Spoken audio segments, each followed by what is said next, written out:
Hi, I'm Tim Sales. How do you determine what is valuable information?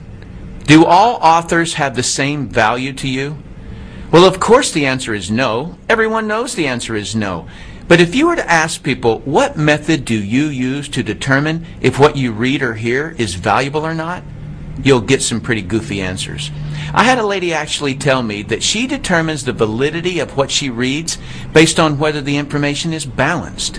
Meaning if the author gives credit to both sides of an argument, then she believes that content to be true and valuable. That's pretty goofy because based on her belief, if someone is absolutely certain about their subject, she doesn't trust or value it.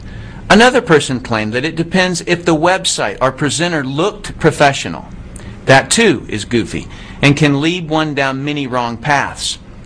My former profession was underwater bomb squad. The information we operated on meant life or death. I learned there how to place the correct value on what I read or heard. My desire here with this short clip is to share with you how to determine whose advice to take. The very first thing you need to determine from any author you're reading or listening to is whether you're hearing their belief on the subject or is what you're hearing provable fact. I'm saddened at how people will read a person's belief on a subject and forever operate their life as if the author gave them provable information. I remember a history professor giving the class his religious beliefs as if it was factual.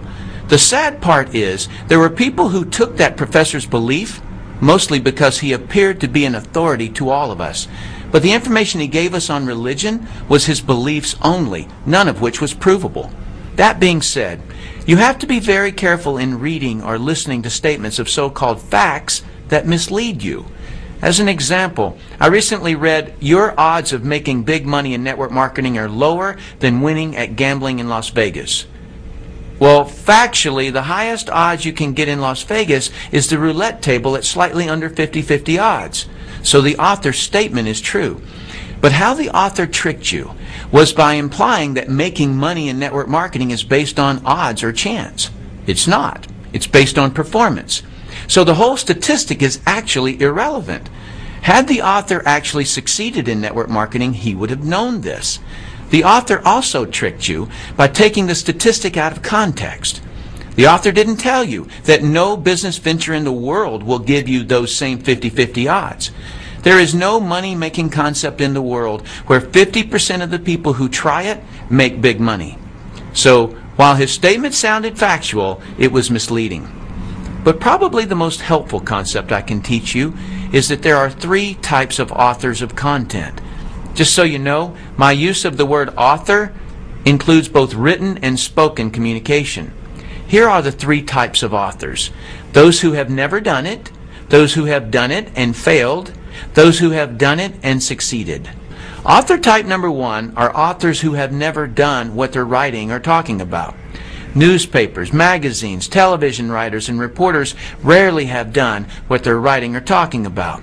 Their information comes from hearsay and as an outsider looking in. Many attorneys, professors, parents, and in-laws give advice on subjects they've never done. The majority of the books at the bookstore are from authors who have never done what they're writing and talking about. They can write or speak about it, but cannot succeed at doing it.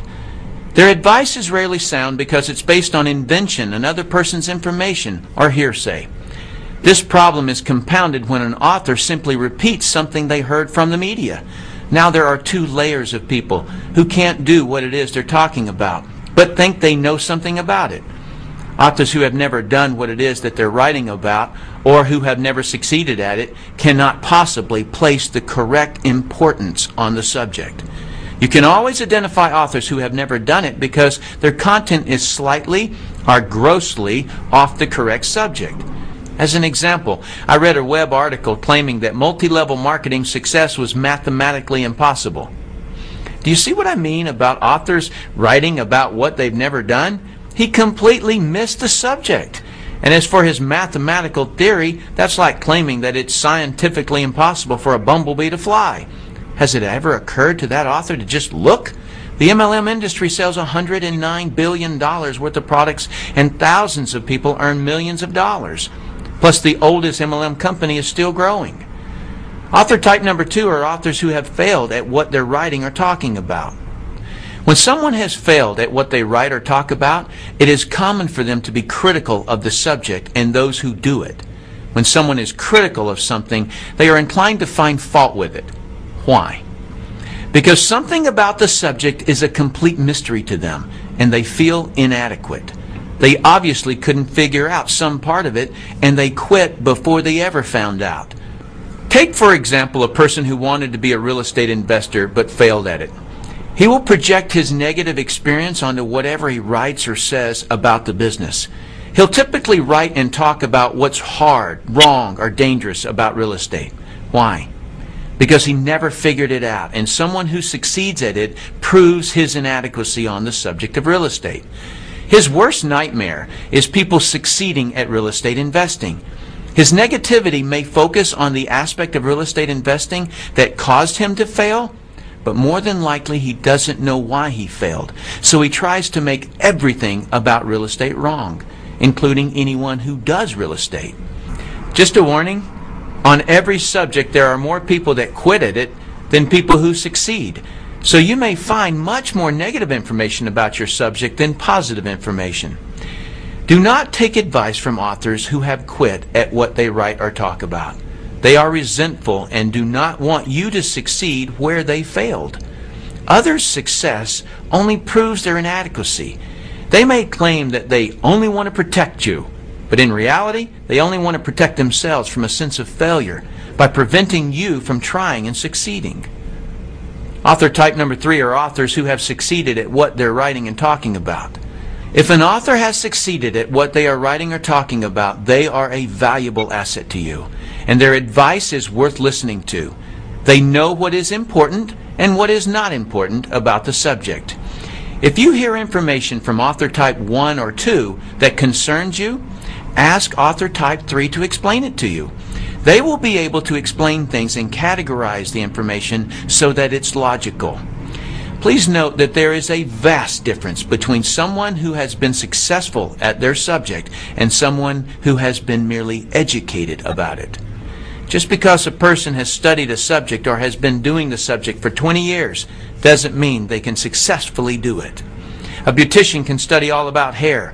That doesn't mean she can cut hair to her client's satisfaction. A psychiatrist may have been able to listen to her teachers and may have been able to read the required textbooks and may have even been able to pass the state board examination on the subject. But can she fix another person's problems? If she can't, don't take her advice. A student who has been educated on a subject has only proven that she can be a successful student. She has not proven that she can successfully perform in the subject. The person you should accept advice from on a subject you're researching is the person who has gotten the results you desire. If you want to succeed, take the advice of those who have been successful. In conclusion, the easiest advice in the world to give or receive in business or money-making ventures is don't do it. But keep this idea in your mind about money. The most amount of money you'll ever lose is the amount you'll never make. Let's say you're looking at a business where you can make $1 million a year that requires an investment of a few $1,000s. There are people making that amount in the business you're researching, but someone gives you the simple advice of don't do it. So you don't. You may think you saved a few $1,000s, but what you really lost was $1 million a year. The cost of that poor advice you took was way more expensive than the few $1,000s you saved. If you read a website or listen to someone that is recommending you not do a particular business, just ask them for a better alternative where the same return is available. And of course, don't take their advice unless they've succeeded in the business they're recommending. I personally do not have a stake in what you choose to do in network marketing. But being someone who has been financially successful, it's heartbreaking to me how many people are stopped or derailed by some author who doesn't know what they're talking about and shouldn't be giving advice on something they haven't been able to succeed at. Thanks for watching this clip. I hope this information helps you to determine whose advice to take. I'm Tim Sales.